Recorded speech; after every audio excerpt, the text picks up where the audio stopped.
Here's all of the big red boots I've destroyed, ranked worst to best, along with the total I've spent. First up and dead last, these Crocs big red boots. They weren't based off of a character and they look like crap. Next up is the Jorgen Von Strangle boots. I used Classe Azul belts for these, but they're just a little too simple. In 8th place is Bart Simpson shoes. Very accurate to the character, but again, just a little bit too simple for my liking. Next up is a pair of customs that I did for pink sweats. I love how these came out, but they're not based off of a character or else they'd be ranked higher. This is gonna piss some of you off, but in 6th place we have Goku's boots. They're just not my favorite. I don't know, nothing special about them. Breaking into the top 5, this is where things get good. Buzz Lightyear's boots. I used Zin cans on these ones, and I actually love how they came out. Shadow's shoes were next, and everybody hated these, but I love them. There's a lot of detail, and it was the most difficult pair I've done. In 3rd place, we have Tails shoes. These are very simple, but very clean. That's why I put them in 3rd. These could have been the number 1, but instead they're in 2nd place. Knuckles shoes. A lot of detail and pretty difficult to do, but came out really clean. And if you didn't see this one coming, you should have. In 1st place is the Sonic shoes. These are the ones that started it all, and also he's my favorite character, so I'm a little biased. But let me know which pair is your favorite. Maybe I'm just stupid, because so many of you think that these boots are from Temu. What do you think, I'm some type of fraud? I would never use anything fake in my videos. But honestly, that probably makes me stupid, because I spend about $300 on each pair of these. In this pair, I'm turning into Goku's shoes. I went too heavy on the paint by accident, then I did it on purpose because I got aggravated. So I had to acetone the whole shoe and start all over, but that wasn't really a big deal. These shoes are just blue with yellow lines, so once I had the yellow down, I got some tape and I made it less sticky by sticking it to my clothes first. It just prevents the tape from ripping up the paint, which has happened to me many times and is probably the most frustrating thing in the world. I then spray painted the rest of the shoe blue, and I wore a mask today as if that's gonna save my lungs from the years of spray painting without one. And really, the only interesting thing about Goku's shoes is the rope that he has tied around it, so I got some big old rope that usually is used for rope laces. I dyed it red and tied that around the shoe. And you probably noticed these boots, unlike all the other ones, are high top. And they don't have the rounded collar. That's because Goku's shoes don't have either one of those. I was trying to keep it as accurate as I could. Now, I think these came out really clean. Not better than the Sonic shoes, but still up there as one of my favorites. So let me know where these rank for you, and also, do you think Dragon Ball Z is overrated? I wasn't gonna make these because I didn't think that I could, but then I got an idea, so today I'm making Shadow's shoes. I started by, of course, cutting off the top. I used a piece of tape to give myself a guideline for a nice smooth cut. I also discovered that you could rip the inner lining of the collar out for an even smoother cut. Then I started trying to cut the toe out of the boot. That wasn't working, so I brought out the big guns, and that made quick work of it. But now I have a giant hole in the boot, so I used some tape to trace a template and then transferred that onto another big red boot to cut out a plug for the hole. After I had that piece cut out, I glued it onto the front of the shoe and closed the hole. Once the glue dried, I trimmed the excess to make it nice and flush. Then I started taping off the sections of the boot that I wanted to remain red. Then I painted the boot black and I painted the collar gold. After all that dried, I laid down some more tape and I painted the rest of it white. I removed all the tape and then started working on the second trickiest part of the whole shoe. Shadow has those little jet things on the bottom of his shoes, so I cored out a bunch of holes in the bottom of the boot and then I added empty cat food cans as the jet. Does it look the best? No, but I didn't know what else to use, so it worked. I added the collar, and the most intricate big red boot that I've ever created was done. With the shape of these being different than the rest of the characters and the jets on the bottom, I didn't think that I'd be able to do it, but I did. I think these are my favorite yet, but let me know what you think. $1,500 in the last month on big red boots just to chop them up. But here I am cutting up another pair today, making Tails' shoes. Because how could I make Sonic and Knuckles and leave out Tails? He's also personally one of my favorite characters, so I was excited about this one. Tails has this kind of double collar thing on top of his shoes, so I had to get another collar off of a second big red boot. So 2 big red boots were mutilated to create this one shoe. And I did that because his shoe is pretty simple overall, and I wanted to spice it up a little bit. Really, all it is half white and half red with a gray outsole. That's it. And also, if you pay real close attention, in some versions, Tails has a gray collar underneath the white collar, so I added that as well. Now, having cut up about 6 pairs of big red boots at this point, I thought this should be easy peasy, nice and simple, but of course, it was not. I made one tiny mistake, I tried to fix that mistake, and then made a bigger mistake, and a bigger one after that, so I basically just had to start over. So after I painted the whole shoe over again, I assembled it, and I was done. I think Tails' shoes came out sick, and also they complete the set. And since Sonic was my favorite game growing up, this is like a dream come true for me, but let me know which one's your favorite.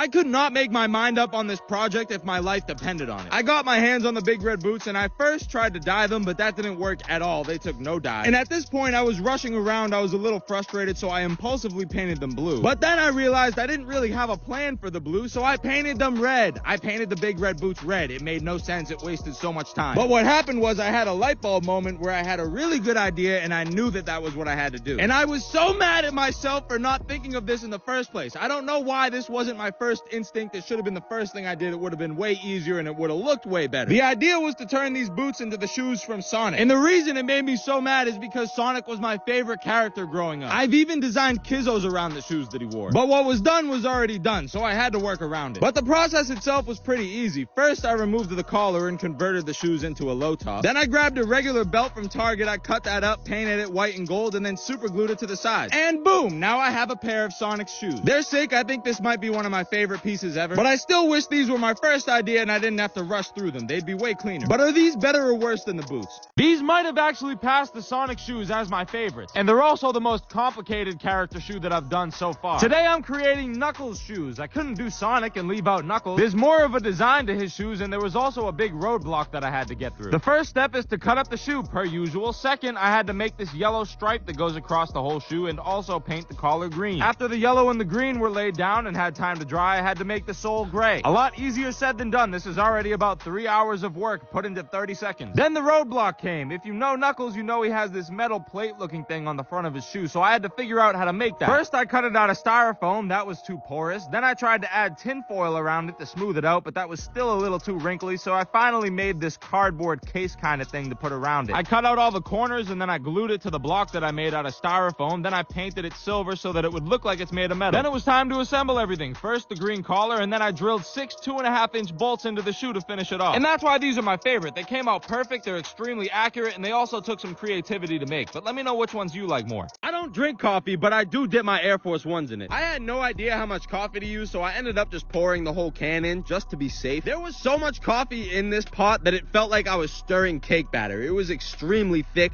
but it still ended up working. I threw my Air Force Ones in and I let them sit for a couple hours. They were covered in this dark coffee sludge, but it came off very satisfyingly with a little bit of water. Very rarely does a color come out exactly how I want it, and that's just what these did. They came out perfect. This bone, off-white, sail, eggshell, whatever color you want to call it, is the perfect base coat for the next thing I have planned for these.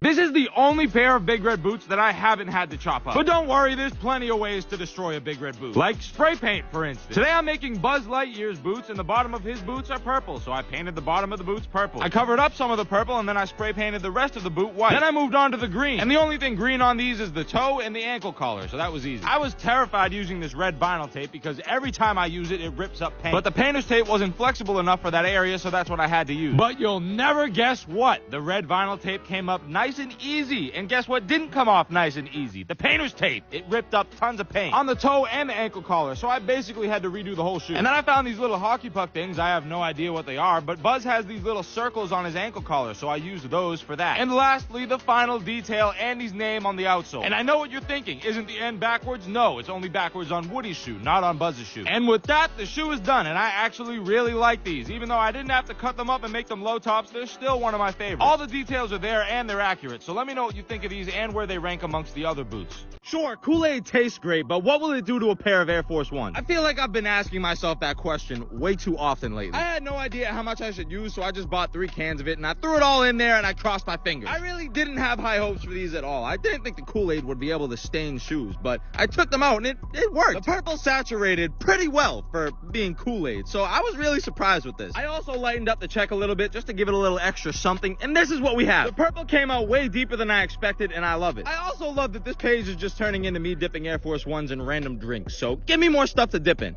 I'm chopping up another pair of Big Red boots. And this time it's not Sonic, it's not for pink sweats, it's Bart Simpson's shoes. And the funniest part is, I didn't even know what his shoes looked like. I've seen maybe 5 episodes of The Simpsons in my life. I've just never really liked it. I always thought South Park and Family Guy were better, and I'm going to stand by that. But anyway, Bart's shoes are really simple. They're just blue with a white collar and a white circle on the inside. But the best part is they look exactly like a low-top version of the Big Red boots. These are identical to the cartoon. They were also way easier than the Sonic shoes. All I had to do was cut them up, paint them blue, tape off the top portion of the shoe, add the white sole and the white circle, and that was it. Satisfying tape peel. This is always my favorite part. But since these were so much simpler than the Sonic shoes, I think they needed a little something extra, so I added a black outline to kind of emphasize that cartoon look. And even though South Park and Family Guy are leagues above The Simpsons, these still came out pretty good, and you guys made a good call. Very simple, very clean, and extremely accurate to the cartoon. I like these a lot. And by the way, Kizzo is finally back. The ring that I was wearing in this video and and some clothes will all be dropping at the beginning of November. But let me know what you think and take a guess who's next. Of course, everything that could have gone wrong went wrong with these. The first thing wrong with them is they're not Kizzos, they're New Balances. Gross. But don't worry, the new Kizzos are on their way, so these are just here for the time being. Halloween is right around the corner, meaning it's the perfect time to make a Halloween-themed custom. I started out by laying a vinyl spider web over the whole shoe on both sides. My idea was to make an orange and purple ombre dye, but I didn't have any purple Rit dye, so I had to make my own with red and blue. That's thing number 2 that went wrong, but that's my own fault, because I should have prepared better. Not a big deal, though, because the purple came out perfect. As you can see, I'm doing this bobbing motion. That's how you get the ombre effect on the shoe. I rinsed them out, and then thing number 3 went wrong. I did the best I could. I spent a lot of time trying to get the vinyl to lay down flat so there'd be no leaks, but of course, there was a lot of leaks. So I had to go back in with white and paint over the whole spider web. And then the 4th thing, the blotchy outsole. Most outsoles that are two-tone are blotchy like this, and it's not really a big deal. I just had to paint match it. I'm not gonna get into the specifics, but it's a factory flaw. There's nothing I could do about it. And here we are, the finished product. I love how these came out. It's been a while since I actually made a shoe I was proud of. They're abstract, they're festive, and I think they're cool. But let me know what you think.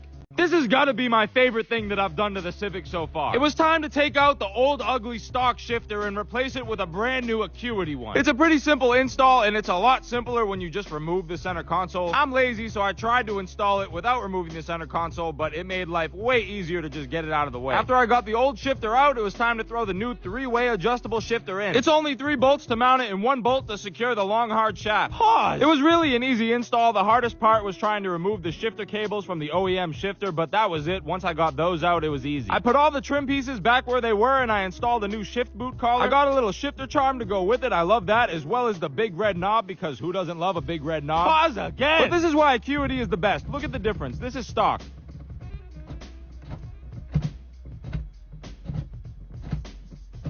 And this is Acuity. No play at all. Kind of like you.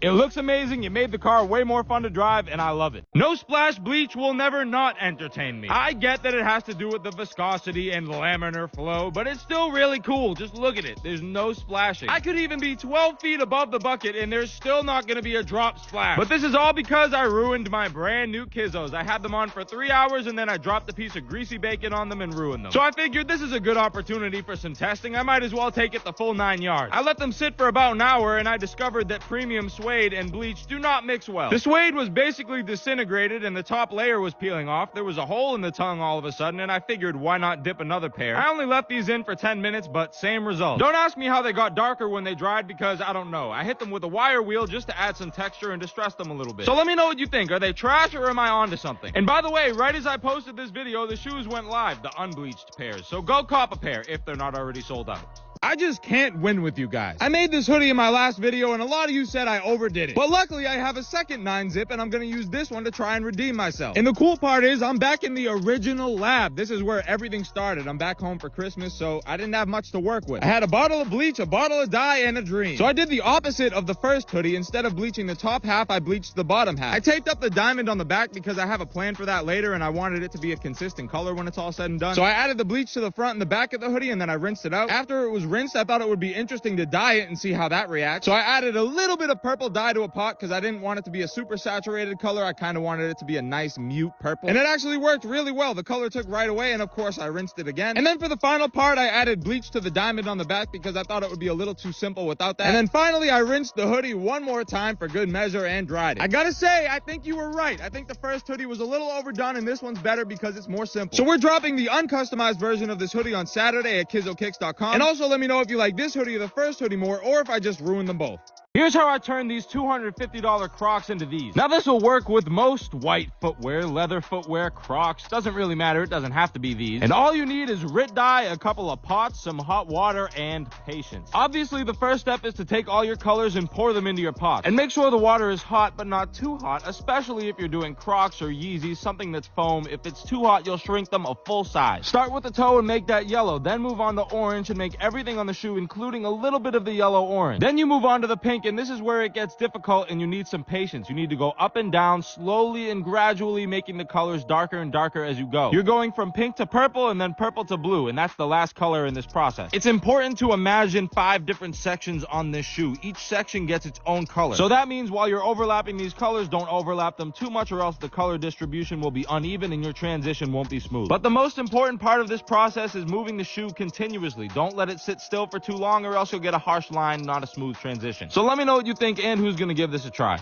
The only reason I have these shoes is because of the Cat in the Hat movie. We rewatched it the other night because it's the greatest movie of our generation, and I noticed Conrad was wearing these shoes. They're one of those shoes I forgot existed, so when I saw them, I bought them immediately. And in order for me to customize them, I had to squish my pot down so that the shoes would fit in it. I wanted to base them around Conrad's character, and the thing that made the most sense was his shirt with these squiggly lines, so the base had to be orange, of course. I taped the midsole and the outsole just to kind of give it some separation and make them look a little cleaner. Too much orange would ruin these, I think. After I had the orange base, I grabbed some yellow paint so I could add that squiggly line that was on his shirt. I layered the paint on there really thick, which is not really how you're supposed to do it, but 1, it sped up my process, and 2, it kind of gave it this cool texture. And here's our final product. I think they're clean. They scream early 2000s and remind me of my childhood, but let me know what you think of these. I may or may not have been really lazy lately, but today I'm gonna try and color match this shoe to this shoe using only dye, which if you know anything about dye, you know that that's a very big challenge because dye has a mind of its own and it's very hard to control. I started with some light blue dye, but that was too blue and too light, so I added some red to make it more purple, but it just came out darker blue. And then I added indigo, and same story, it just came out darker. At this point, the shoe was already too dark and too blue, so I had to put them in bleach to kind of restart. They sat in there for about 10 minutes, and then I used some purple dye, which I don't know why I didn't use this in the first place, and this seemed to work pretty well. I only have swatches of the material because Zuki decided to destroy our only sample, but it's pretty close. I'm not going to get any closer than that. But the shoes just look too boring to me still, so they needed something else. I threw a flame stencil around both shoes, and then I spray painted black over the top of that. Usually spray paint would not stay on shoes, but since these are canvas, it will stay on. And I love these because not only did I color match them almost perfectly, but the custom on top makes them look sick. So let me know what you think of these, and let me know who's copping the Born in Ice Kizzos this Saturday at 7 p.m. This might be the best Valentine's Day custom I've ever done. This is a pair of the Valentine's Day Kizzos that we're dropping on February 10th, and they already look great. But then I started to wonder, how would they look in black? So I got some Angelus dye, and I started trying to dye them. And I say trying because my first method obviously wasn't working. The dye that I had is made for leather, and this is a synthetic material, so they didn't mix too well. So I taped up the soles and took off all the diamonds and started working on my second method. Usually these synthetic materials require heat in order for them to really hold dye. So I got some water, I boiled it, and I left them in there for about 20 minutes, and voila, it worked. And it's a good thing it worked because by this point I was getting very frustrated. It should have been so easy to dye something black. After they were nice and dry, I threw all the diamonds back on there using some E6000 glue. And then I went to the craft store and I found this fluffy, juicy couture yarn. I liked the material and I thought they would look good on the shoe, so I threw it in as a set of laces. And the final step was to take the metal Kizzo aglets from the original laces and throw them on. I think they came out amazing, but I really can't decide. I don't know if I like the black or the red better, so let me know which one you like and let me know who's copping a pair on February 10th.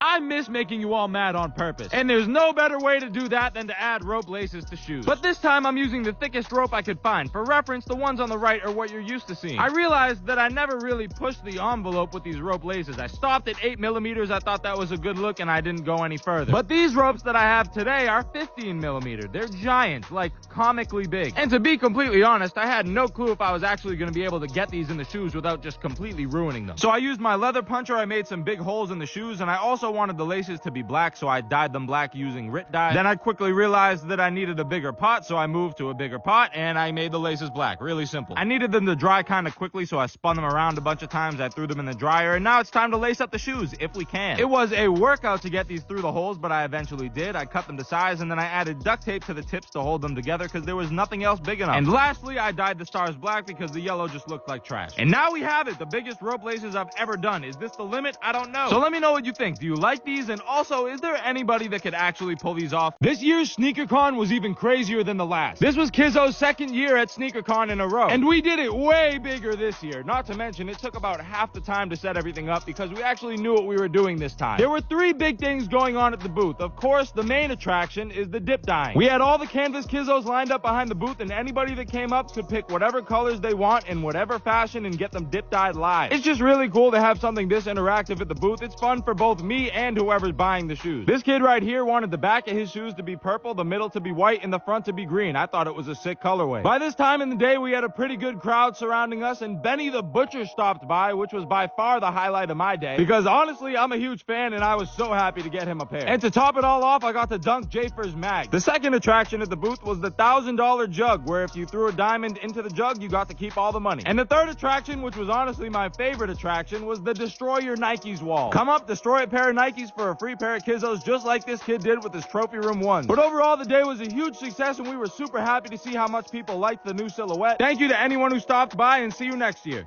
Have you ever made a mistake and then made a bigger mistake trying to fix the first one? I tried installing an exhaust, one of the bolts got stuck, and my only option was to cut it out. I ruined the bolt and the flange, which left me with a really bad exhaust leak, so I bought a test pipe to try and fix it. I took off the heat shield to get to the O2 sensors with a wrench, but that wasn't working, so I went to the store and I bought an O2 sensor socket. That still wasn't working, so I had to kick it, and it eventually broke free. Then I moved up to the bolts connecting the cat to the header. To my surprise, they came out pretty easy, or at least I thought they did. That'll be important later. I finally got everything disconnected and I was able to get the cat out. But don't worry, I definitely threw the cat back in after this video so my car can remain carb legal. This video is strictly for educational purposes. When I was installing the test pipe, I got confused because one of the bolts was short and one of them was long. And then I realized half of the other bolt was stuck in the header still. That's what I get for using an impact, and now the car sounds like this.